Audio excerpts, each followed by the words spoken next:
وعلیکم السلام ورحمۃ اللہ وبرکاتہ۔ آپ کا دوسرا سوال ہے کہ قرآن مجید کی قرأت کرنے والا شخص اس کو اور وہ شخص جو قرآن کو پڑھتا نہیں صرف ترجمہ پڑھتا ہے تو ان دونوں کو برابر ثواب ملے گا؟ جی ایسا نہیں ہے۔ جو شخص قرأت کرتا ہے اس کے بارے میں خاص فضیلت ہے۔ نبی کریم صلی اللہ علیہ وسلم نے ارشاد فرمایا کہ جو قرآن کا ایک حرف پڑھتا ہے اس کو 10 نیکیاں ملتی ہیں، اور پھر فرمایا کہ الف لام میم، اس کو تم ایک حرف نہ سمجھو بلکہ یہ 3 ہیں اور 30 نیکیاں ملیں گی۔ اور اسی طرح اس شخص کے بارے میں فرمایا کہ جو قرآن کی قرأت کرتا ہے لیکن اس پر پڑھنا مشکل ہے تو اس کو دوہرا اجر ملے گا، فلہ اجران، اس کے لیے دوہرا اجر ہے، ڈبل اجر ہے۔ تو اس لیے قرآن کو پڑھنے کی کوشش کرنی چاہیے، پڑھنا چاہیے، اور صرف یہ نہیں کہ قرآن کو صرف پڑھنا ہی بس اسی پر اکتفا کرنا چاہیے۔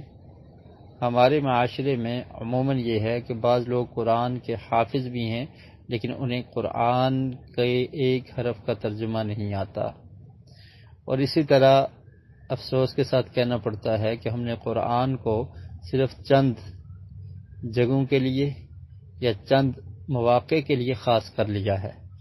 گھر میں برکت کے لیے اس کو غلاف میں بند کر کے رکھ دو، دکان میں برکت کے لیے غلاف میں بند کر کے رکھ دیا جاتا ہے، تعویذ بنانے کے لیے اس کو پیش کیا جاتا ہے، یا بیٹی کو رخصت کرنا ہو تو اس کے سر پہ رکھ کے رخصت کیا جاتا ہے، یا جب کوئی فوت ہو جائے تو ختم کے لیے قرآن مجید کو کھول کے پڑھا جاتا ہے۔ باقی قرآن مجید کے جو نزول کا مقصد تھا ھدی للناس، کہ یہ لوگوں کے لیے ہدایت ہے، ھدی للمتقین، متقین اس سے ہدایت حاصل کرتے ہیں۔ اور اسی طرح اللہ تعالیٰ نے سورہ صاد کی آیت نمبر 29 میں ارشاد فرمایا کتاب انزلناہ الیک، کتاب انزلناہ الیک مبارک لیدبروا آیاتہ ولیتذکر اولو الالباب، کہ یہ ایسی کتاب ہے جس کو ہم نے آپ کی طرف نازل کیا ہے، کہ مبارک ہے، برکت والی ہے، اور اس کے نازل کرنے کا مقصد کیا ہے کہ تاکہ اس کی آیات پہ غور و فکر کریں، یدبروا آیاتہ ولیتذکر اولو الالباب، اور اس سے عقل والے لوگ نصیحت حاصل کریں۔ تو قرآن کو پڑھا بھی جائے گا، پڑھنے پر اجر و ثواب ہے، اور اس کو سمجھا بھی جائے گا۔ یہ اس کے نزول کا مقصد ہے کہ قرآن کو سمجھا جائے، اس میں کیا احکامات ہیں، کیا تعلیمات ہیں، ہمارے لیے کیا نصیحت ہے، اس نصیحت کو اخذ کیا جائے، اس کے مطابق عمل کیا جائے۔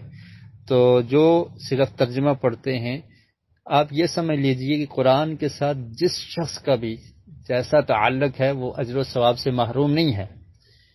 سمجھ رہا ہے اس کو اجر ملے گا، ترجمہ پڑھ رہا ہے اس کو اجر و ثواب ملے گا، لیکن جو قرأت کا اجر ہے وہ پڑھنے والے کے لیے خاص ہے، اور جو سمجھنے والا ہے اس کے لیے اور اجر ہے، وہ علم حاصل کر رہا ہے۔ خیرکم من تعلم القرآن وعلمہ میں آ جائے گا کہ بہترین ہے جو قرآن کی تعلیم حاصل کرتا ہے، سیکھتا ہے اور سکھاتا ہے۔ اور پھر ایسے ہی جو شخص دین کی سمجھ حاصل کرنے کے لیے ترجمے پہ غور و فکر کرتا ہے وہ بھی اجر سے محروم نہیں ہے۔ لیکن اس بات کو ذہن میں رکھیے کہ صرف ترجمہ ہی پڑھیں، قرأت نہ کریں، یہ آپ قرأت کے اجر سے محروم ہو جائیں گے۔